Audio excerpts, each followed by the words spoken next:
विद्युत उत्पादन एक तो ब्रेन से हो रहा है इंस्टेंटली, अचानक ज़्यादा तेजी से ब्रेन से विद्युत तरंग का उत्पादन होने से रोगी को पता ही नहीं चलता कि भाई मुझे दौरा आ गया। अभी खेल रहा है, बात कर रहा है, बैठा है, खा रहा है, कुछ भी कर रहा है और अचानक से रोगी गिर गया, रोगी को पता नहीं किस वजह से गिरा, किस वजह से दौरा आ रहा है। थोड़ी देर में हाथ कांपना शुरू हो जाता है और मुंह से झाग निकलने शुरू हो जाती है, थोड़ी देर में ठीक भी हो जाता है। तो वो ब्रेन में होने वाले विद्युत तरंग इसका मुख्य कारण होता है। अब दूसरी स्थिति है जहां पेशेंट को पता चलता है, उसको जी मचलाना, घबराहट सी होना, सिर में हल्का सा सिरोवेदना जैसी स्थिति होना। मतलब कि कोई कहते हैं कि सर मुझे 2 दिन पहले से ही पता चल जाती है, थोड़ी सी घबराहट होने लगती है। कुछ लोग कहते हैं सर मुझे जब दौरा आता है तो उससे पहले कुछ अजीब सा हरकतें शरीर करना शुरू कर देता है। हमारी जो चेस्ट में, हमारी जो हार्ट है, हार्ट में थोड़ी सी दिक्कत, एक अजीब सा कुछ हरकत हमारे हार्ट में हमें महसूस होती है। किसी किसी का मुंह से बहुत ज़्यादा पानी निकलना शुरू होता है। नमस्कार दोस्तों, मैं हूं पंडित द्रोणाचार्य शास्त्री और आप देख रहे हैं मेरा अपना YouTube चैनल धर्म संदेश। दोस्तों, कल हम लोगों ने अपने वीडियो में कफ, पित्त और वायु, इन तीनों के 5 जो भेद है उसे हमने सीखा और आपको बहुत अच्छा लगा होगा। तो आज हम जानेंगे कि मस्तिष्कगत विकार, हम एपिलेप्सी के विषय में अब इन दोषों के माध्यम से कैसे हम जान सकते हैं या अमुक आदमी को होने वाला जो एपिलेप्सी है वो किस वजह से है, एपिलेप्सी क्यों हो रहा है और एपिलेप्सी के पेशेंट में कैसे हम इसको देख सकते, जान और महसूस कर सकते। और एपिलेप्सी में अभी तक हम जो देखते आ रहे हैं 3 तरह के, ब्रेन से, कोलन से और हार्ट से। इन 3 स्थितियों से, इन 3 स्थान से उनको एपिलेप्सी होती है। और होने का भी मुख्य जो कारण, जहां हम जब भी कभी हम किसी पेशेंट के, एपिलेप्सी के पेशेंट, जब हम नाड़ी परीक्षण करते हैं, नाड़ी का शोध करते हैं, तो हमें यह थ्योरी वहां महसूस होती है, मालूम पड़ता है। तो हम आज इसी टॉपिक के ऊपर गहराई से समझने का और समझाने का प्रयास करते हैं। तो आइए जरा आज के इस वीडियो को प्रारंभ करें। इससे पहले कल के हमारे पार्ट 13 में 13वां भाग के नाड़ी परीक्षण के जो वीडियो है, उस वीडियो में कुछ मेजर सवाल किए गए थे, कुछ प्रश्न किए गए थे, तो उसके आंसर ढूंढने का प्रयास करेंगे। मुझे एक भाई साहब ने कहा कि मेढक और जोंक की जो गति है वो मुझे कंफ्यूज है, समझ में नहीं आ रही है। तो जनाब, इसमें कंफ्यूज कुछ नहीं है। मेढक जो है उसके पिछले वाला जो भाग है, जो पैर है मेढक का पीछे, वो लंबा होता है और आगे का जो भाग है मेढक का वो भारी होता है, मोटा होता है, उसमें वजन ज़्यादा होती है। और मेढक के पिछले वाला जो भाग है वो वजन बहुत कम होती है। जब वो छलांग लगाता है तो पिछले वाले पैर चूंकि लंबा भी है, मजबूत भी है, बट वजन है नहीं, तो वो जोर से पिछले वाले पैर को धक्का मारेगा, ऊपर की ओर उछलेगा।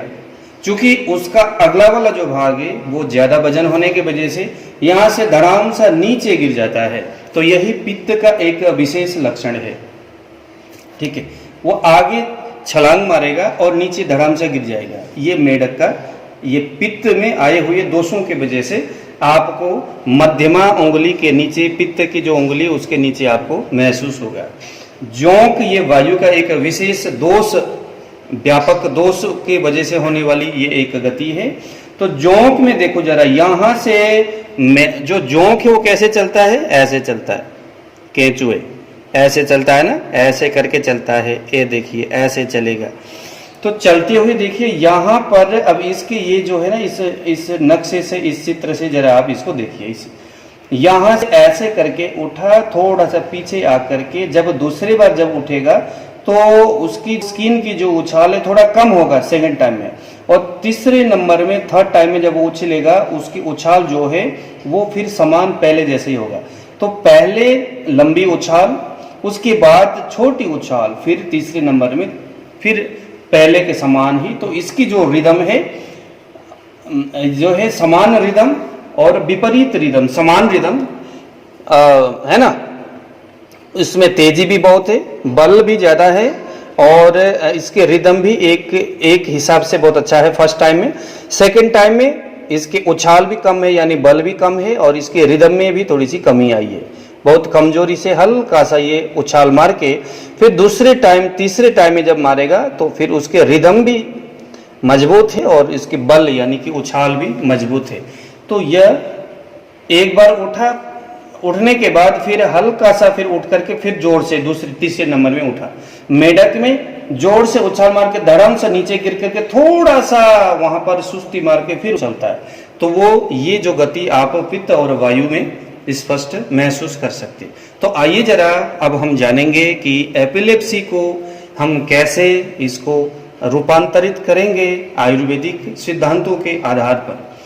अब चूंकि प्राणवायु साधक तर्पक उदान, ये तर्पक कफ साधक पित्त प्राणवायु के बारे में कल हम लोगों ने विस्तृत चर्चा किया। प्राणवायु का काम क्या है, साधक पित्त का काम क्या है, कहाँ रहता है, तर्पक कफ का काम क्या है, वो कहाँ रहता है। कल के हमने 13वां भाग में सब कुछ बढ़िया समझाया हुआ है, वहां जाकर के आप उस वीडियो को देख लीजिएगा, क्योंकि बार बार सभी वीडियो में अगर हम एक ही विषय के ऊपर चर्चा करेंगे तो हम आगे बढ़ नहीं पाएंगे। तो देखो, हमने एपिलेप्सी के ऊपर जहां तक रिसर्च किया है और नाड़ी परीक्षण में अगर यहाँ पर दो चीजें मुझे विशेष करके समझ में आती है। एक ऐसे रोगी, एपिलेप्सी के ऐसे पेशेंट जिनको सडनली सीजर अटैक हो जाता है, मतलब उसको अगर वो एमआरआई करने भी जाता है तो उसको कुछ नजर ही नहीं आता, एमआरआई में कुछ लगता नहीं, कुछ नजर नहीं आता, ईईजी में कुछ नजर नहीं आता, कोई भी सीटी स्कैन कर लो, कुछ भी कर लो, यह ऊपर वाला जो सिद्धांत है प्राणवायु साधक पित्त और तर्पक कफ के सिम्टम्स क्या क्या है वो कल के वाले वीडियो में देख लेना। इनकी कार्य क्या है, कहाँ कह रहे थे। प्राणवायु साधक पित्त और तर्पक कफ, अगर आपको तर्जनी उंगली में प्राणवायु समझ में आ रहा है, मध्यमा उंगली में साधक पित्त के नीचे वाइब्रेशन हो रहा है, कफ के नीचे तर्पक कफ अगर आपको समझ में आती है, वहां वाइब्रेशन हो रहा है, इसका मतलब यूं समझ लो कि आप उस रोगी को सडनली अकस्मात इंस्टेंटली उसको सीजर अटैक होता है, पता ही नहीं चलता, रोगी के शरीर में कोई दोष नहीं, कोई प्रॉब्लम नहीं है, और वहां मेडिसिन उस लेवल में काम भी नहीं करता। आयुर्वेदिक सिद्धांत और जड़ी बूटी जो है ना, जड़ी बूटी किन बेसिस पर काम करते हैं, इसको जरा अब यहाँ पर इस रोगी को जिनको ब्रेन में इन दोषों के वजह से समझ में आ रहा है, तर्जनी में प्राणवायु, मध्यमा में साधक पित्त और अनामिका में तर्पक कफ महसूस हो रहा है, हमें मालूम है ये ब्रेन में कुछ हो रहा है, जो अचानक ही कुछ हो रहा है, क्योंकि तर्पक कफ जो ब्रेन में मस्तिष्क में कफ का कार्य करता है, प्राणवायु हमारे मस्तिष्क में एक तरह का विद्युत को पैदा करता है, और साधक पित्त हृदय में रहते हुए प्राणवायु के कुछ कार्य को हृदय में साधन करता है, और मन को और हमारे जो है ना हृदय जो मनोवाहिनी जो गति है उसको स्थापित करता है, उसको मजबूत करता है साधक पित्त। तो इन तीनों के व्यापक होने से एपिलेप्सी हो रहा है, बट ब्रेन में हो रहा है, सिर्फ शरीर में कहीं पता नहीं चल रहा है। जब हम कफ के दोष चेक करते हो इस तरह के रोगी में, तो कफ का जो नाड़ी बिल्कुल विशुद्ध आता है, कुछ समझ में नहीं आती, दोष नजर नहीं आता। पित्त के नाड़ी को देखा, कोई दोष नहीं, वायु के नाड़ी को देखा, ये तीनों दोष बिल्कुल समान वेग में चल रहे, कोई दिक्कत ही नहीं है, लेकिन फिर भी एपिलेप्सी होता है। रोगी कहता है सर मुझे तो समझ में नहीं आ रहा है कि समस्या कहाँ है, मेडिसिन खाते मेडिसिन काम नहीं करता, एलोपैथिक दवाई खाते तो नींद बहुत अधिक आती है, जब तक दवाई खाओ तब तक समस्या मतलब ठीक होता है, दवाई छोड़ते ही समस्या फिर जैसा कहते हैं। सही ही आयुर्वेद दवाई भी तरह तरह बड़े से बड़े डॉक्टर के यहाँ से जाकर के खा के आ चुके हैं, बट कुछ फर्क नहीं पड़ रहा है। तो उसका दोस्तों इन तीनों उंगली के इन प्राण वायु साधक पित्त तर्पक कफ के नजर आने से ही ज्यादातर नजर आता है, और इसमें इंस्टेंटली प्रॉब्लम होती है, क्योंकि उसके ब्रेन में एक तरह का विद्युत तरंग इंस्टेंटली उत्पादन हो जाता है। ये तर्पक कफ का भी बहुत बड़ा हाथ होता है इसमें। तो प्राणवायु चूंकि ब्रेन में विद्युत उत्पादन करने का काम करता है। इंसान के शरीर में दो जगह से वाइब्रेशन बहुत तेज होता है, विद्युत उत्पादन होता है। एक तो हमारे मस्तिष्क से होता है, दूसरा हमारे हार्ट से, हमारे हृदय से वेग प्रवाह उत्पन्न होता है, विद्युत तरंग उत्पन्न होता है। मस्तिष्क में उत्पन्न होने वाली जो विद्युत तरंग है वो इंस्टेंटली जब बढ़ जाता है, कभी किसी भी कारण से बढ़ जाए, कुछ हार्मोनल प्रॉब्लम हो सकता है, कुछ ऐसी चीजें कुछ भी हो, इसमें कोई समझ में नहीं आता किस वजह से हो रहा है। अचानक बढ़ जाता है तो उसमें ये समझ में आती है प्राण वायु साधक पित्त तर्पक कफ। अब इसका इलाज क्या हो सकता है? एक तो हमें मेद्य रसायन की आवश्यकता है, जहां पर हमें मुलेठी, मंडूकपर्णी, गिलोय, शंख पुष्पी, इन 4 को आपने समान मात्रा में लेना है। चाहे आप 100 ग्राम लो, 200 ग्राम ले लो। इसके काढ़ा बनाना है और काढ़ा बना करके एक तो प्रति दिवस 4 चम्मच इनके जड़ी बूटी को रात में आपने डाला 4 कप पानी में, और दूसरे दिन सुबह उसको उबाला और 1 कप पानी जब बन जाता है तो उसको छान करके मिश्री मिला करके पिला देना। कब तक पिए? पीते रहो बस। ये क्योंकि मस्तिष्क में होने वाली जो विद्युत तरंग है उसको वो मेंटेन में रखेगा। दूसरा, इसी काढ़े से जो जड़ी बूटी मैंने अभी आपको बताया, इसी जड़ी बूटी की काढ़ा बना करके आप मस्तिष्क में जो है शिरोवस्ती, शिरोधारा, ये 3 क्रिया आपको करना कंपलसरी है इसके लिए, क्योंकि ब्रेन में कुछ हो रहा है और अचानक ही हो रहा है, उसका कोई रीजन समझ में नहीं आ रही है। तो मैंने कहा मेद्य रसायन का प्रयोग आपको यहाँ करनी चाहिए। दूसरा है आपके नाइट्रिक ऑक्साइड गैस उत्पादन करता है ये उदान वायु, पाचक पित्त और अवलंबक कफ। इनके जो कार्य व्यवस्था कैसे मैंने कल आपको समझाया हुआ है।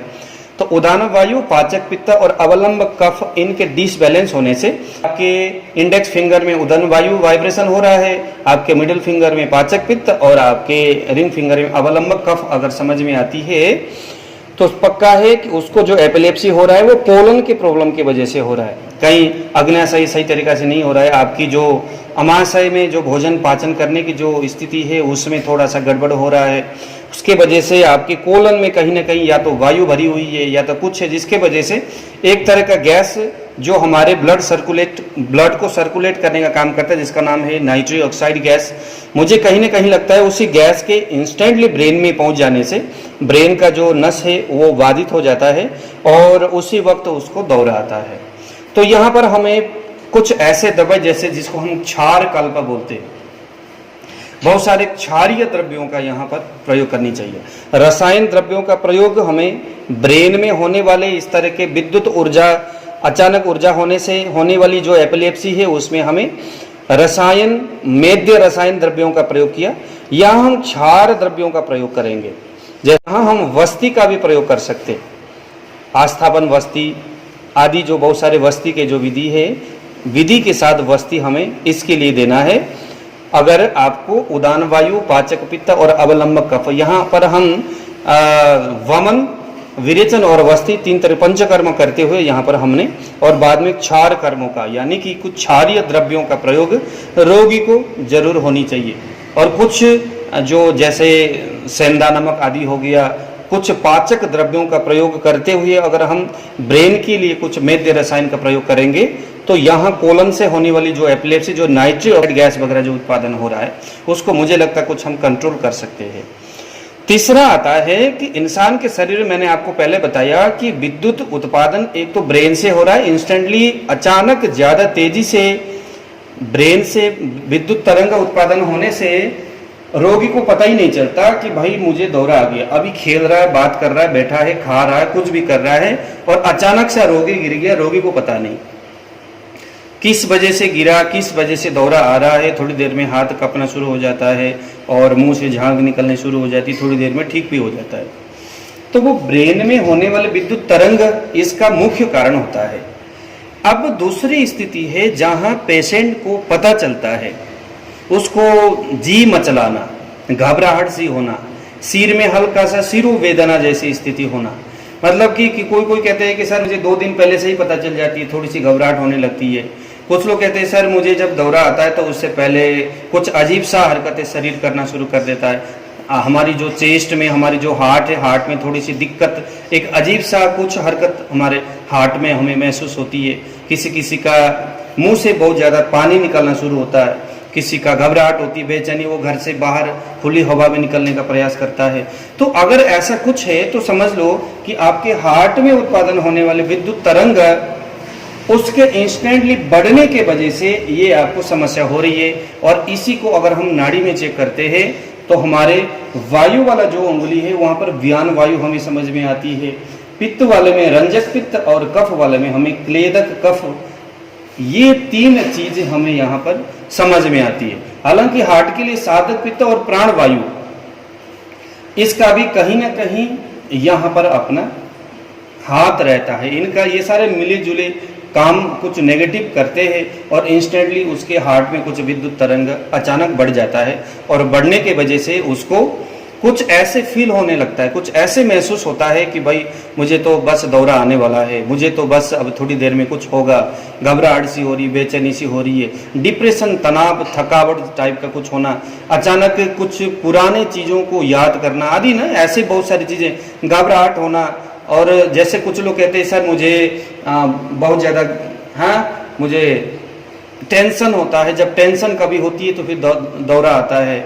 कभी मैं जब बहुत ज़्यादा सोचती हूँ या सोचता हूँ बहुत ज़्यादा, है ना, किसी ने मुझे कुछ कह दिया तो उससे मैं बहुत ज़्यादा सोच करके मैं बोली हूँ या हो जाता हूँ, तो उसके बाद फिर मुझे दौरा आता है। तो वो सभी इन पक्षों में, इन सभी व्यवहारों में व्यान वायु, रंजक पित्त और क्लेदक कफ, और उसमें कहीं ना कहीं प्राणवायु, साधक पित्त का मिला जुला सा प्रभाव होता है, और उसके वजह से उसके हार्ट में अचानक मंद मंद धीमी धीमी कुछ विद्युत तरंग तेजी से उत्पादन होना शुरू होता है। तो फलस्वरूप उसको धीरे धीरे धीरे धीरे दौरा आता है और धीरे धीरे ठीक होता है। ब्रेन में अगर होता है तो सडनली सीजर अटैक हुआ और अचानक दौरा भी खत्म हो जाता है। अब देखो ऐसा है, इसका मुख्य कारण ये भी है कि हार्ट में अगर विद्युत तरंग उत्पादन होता है, क्योंकि सेंस का मुख्य स्थान तो ब्रेन है, बुद्धि का मुख्य स्थान तो ब्रेन ही है ना। हमारे दिल में तो, हमारे हार्ट में तो सेंस है नहीं। तो हार्ट में उत्पादन होने वाले ऐसे विकृति का साइन हमारे ब्रेन तक जाएगा, साइन जाएगा ब्रेन में। ब्रेन को लगेगा कि भाई हमारे हार्ट में कुछ दिक्कत हो रही है, तो हार्ट से उत्पादन होने वाले यह जो विकृति है उस साइन को दबाने का प्रयास हमारा फिर ब्रेन करता है। तो उस वक्त में थोड़ा सा जो टाइम है उसमें पेशेंट को पता चल जाता है कि मुझे दौरा आने वाला है, ठीक है। तो वो बैठ जाता है कहीं। तो कुछ लोग कहते हैं सर मैं ड्राइव कर रहा था और मुझे पता चल जाता है कि भाई अब दौरा आने वाला है, तो जाकर के गाड़ी रोक करके बैठ जाता है रोगी, या कुछ खाना बना रहा होता है, कोई कुछ कर रहा था जाकर के। उसका मुख्य कारण है कि उसके हार्ट में कुछ गड़बड़ हो रही होती है, यहाँ विद्युत तरंग उत्पादन हो रहा होता है, तो वहां से मस्तिष्क में जाएगा, तेजी से जाएगा, अपने विकार को उत्पादन करके मस्तिष्क को बिगाड़ने का शुरू करेगा। क्योंकि अगर आपके पैर में भी चोट लगता है तो चोट का साइन पहले ब्रेन में जाएगा, ब्रेन से मस्तिष्क, बुद्धि आदि, इंद्रिय आदि सब कुछ घूम, हालांकि ये सारी चीजें बहुत फटाफट हो जाता है, हमें पता नहीं चलता। तो फिर उसके बाद आपके दर्द का महसूस होता है। पहले चोट लगते ही दर्द नहीं होता, चोट का साइन ब्रेन में जाएगा, फिर ब्रेन से बुद्धि में जाएगा, फिर उसके बाद आपके यहाँ साइन का फिर आपको महसूस होता है कि भाई मुझे हो गया दर्द। तो यही कहीं पर भी कुछ होगा उसके साइन ब्रेन में जाता है। तो फिर ब्रेन क्या करता है, उस साइन को बंद करने का प्रयास कर देता है। तो उसी वक्त फिर वो आदमी हो जाता है बेहोश, अंधकार सामने आंखों के सामने छा जाता है, तो फलस्वरूप उसको दौरा आता है। तो यहाँ पर ये विशेष करके तीन चीजें जो है समझने की बात है। अगर ब्रेन में विद्युत उत्पादन हो जाता है, क्योंकि ब्रेन से तो जाना कहीं है नहीं, वहीं पर साइन ने अपना काम करना है, तो वो उसी वक्त ज्यादा समय लगता नहीं है, उसी वक्त इंस्टेंटली बंदा गिर जाता है और मुंह से झाग आ जाता है, यहाँ कोई पता नहीं चलता। यहाँ से हार्ट से ब्रेन तक साइन जाना है, उसके बाद दूसरे 2-3 काम यहाँ पर शरीर ने अपने शारीरिक क्रिया गति में, जो शारीरिक क्रिया विज्ञान जो है उस हिसाब से करने में थोड़ा वक्त लगता है। उतने देर में रोगी को बेचैनी आदि क्रियाएं होना शुरू होता है। तो हार्ट में होने वाले विद्युत तरंग से उत्पादन होने वाली जो एपिलेप्सी है उसमें रोगी को पहले पता चलता है, बट ब्रेन में अगर विद्युत तरंग डिसबैलेंस में आ जाए तो यहाँ पता नहीं चलता। कोलन के वजह से उसको गैस, कॉन्स्टिपेशन आदि शरीर में बहुत ज्यादा होता है, भूख न लगना आदि, पेट के किसी कुछ लोग कहते हैं कि सर ऐसा है कि मेरे तो हाथ से सिर में कुछ गैस वगैरह जाते महसूस होता है। कुछ लोग कहते हैं भाई ठंडा गैस, कुछ लोग कहते हैं भाई गर्म सा कुछ तीर जैसे गैस ऊपर की ओर जाता है। तो ये सारी चीज उदान वायु, पाचक पित्त, अवलंबक कफ इन 3 उंगली में नजर आता है। और कोलन की ही विशेष दिक्कत के वजह से या आग्नेयशयी की दिक्कत के वजह से हमें वो चीज महसूस होती है, तो इनकी इलाज भी उसी हिसाब से हमें करनी पड़ती है। तो दोस्तों आज का मेरा वीडियो बनाने का और समझाने का बस इतना ही था कि ये 3 व्यवस्थाओं को समझ करके एपिलेप्सी में हमें ट्रीटमेंट चलाना है और रोगी इसको कितना एक्सेप्ट करता है हमारे विचारों को। एक्चुअली क्या है, रोगी में सिर्फ एलोपैथिक मेडिसिन खाने की आदत पड़ी होती है, वो चाहते बस एक टेबलेट खाए फुर हो जाए, दौरा ना आए।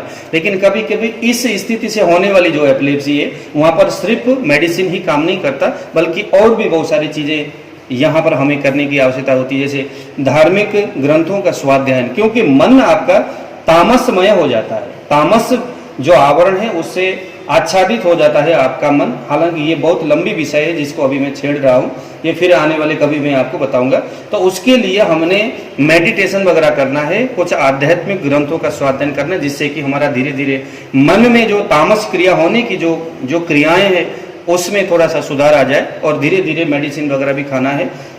सभी क्रियाएं आपको करनी पड़ेगी, तब जाकर के ये ब्रेन और हार्ट से वाली जो दिक्कत है इसको हम ठीक कर सकते हैं। मुझे लोग मेरे गॉल ब्लैडर के स्टोन को निकालने वाली एक वीडियो मैंने पहले डाला था, तो उसमें लोग सवाल करते हैं कि सर गॉल ब्लैडर से तो स्टोन निकलता नहीं, डॉक्टर बताते हैं ऑपरेशन नहीं करनी पड़ती है, पर आप कह रहे हो, आप आयुर्वेद की अच्छी जानकार भी लगती है, और आप ये कैसे कह रहे हो कि गॉल ब्लैडर से स्टोन को निकलता है।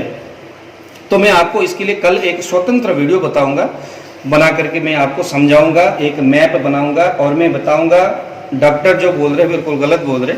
गॉल ब्लैडर से स्टोन को, गॉल ब्लैडर को शरीर का कोई अंग ऐसा है ना जिसको हम शोधन न कर सके, ठीक है ना। हर चीज का शोधन होता है, बट शोधन होने का एक तरीका होता है। गॉल ब्लैडर में अगर स्टोन है तो पहले दवाई को देकर के उसको हम छोटे छोटे उसको रेत जैसा कुछ बनाया, उसको टुकड़ा टुकड़ा किया जाता है। उसके बाद फिर पंचकर्मा के कुछ व्यवस्था के माध्यम से उस स्टोन को बाहर निकाला जाता है। तो कल का मेरा वीडियो बहुत महत्वपूर्ण होने वाला है दोस्तों। आपको इस चीज को, यदि आप आयुर्वेदिक क्षेत्र में हो, आयुर्वेदिक चीजों को अगर आप जानकारी रखना चाहते हो, तो आपके सामने कोई पेशेंट आता है, अगर उसने आपको कहा कि भाई ये कैसे निकलता है, तो जवाब देने के लिए आपको बहुत आसान होगा समझने के लिए। तो आइए दोस्तों, आज मुझे दे दीजिए विदा। कल मैं जो गॉल ब्लैडर के स्टोन के बारे में, उसका ट्रीटमेंट क्या होगा, लाइन ऑफ ट्रीटमेंट उसका क्या होगा, और वो कैसे बाहर निकलता है, निकालने का क्या क्या प्रोसेस है, आपको मैं एक एक करके खोल के रख दूंगा। बस आप मेरे वीडियो में सब्सक्राइब करिए, लाइक करिए। अगर आपके यार दोस्त, अगर आप किसी आयुर्वेदिक ग्रुप या कोई दूसरे ग्रुप में जुड़े हुए हैं, तो वहां आप मेरे इस वीडियो को जरूर शेयर करिए, क्योंकि एलोपैथिक से लोग बहुत त्रस्त है दोस्तों। कुछ भी एलोपैथिक दवाई काम नहीं करता, ठीक नहीं करता, सिर्फ एक तरह का केमिकल मेडिसिन है, कुछ दिन तक आपको अच्छा होता हुआ महसूस करता है। लेकिन हमारा जो आयुर्वेदिक ट्रीटमेंट है, अगर इस तरह से लाइन ऑफ ट्रीटमेंट को अगर आप फॉलो करते हुए अपना इलाज करते हो, तो आपके शोधन और शमन आदि सारी क्रियाएं हो जाती है, और आप उस रोग से आप पूरी तरह से स्वस्थ हो जाएंगे। तो दोस्तों आज मुझे दीजिए विदा। जय श्री राम।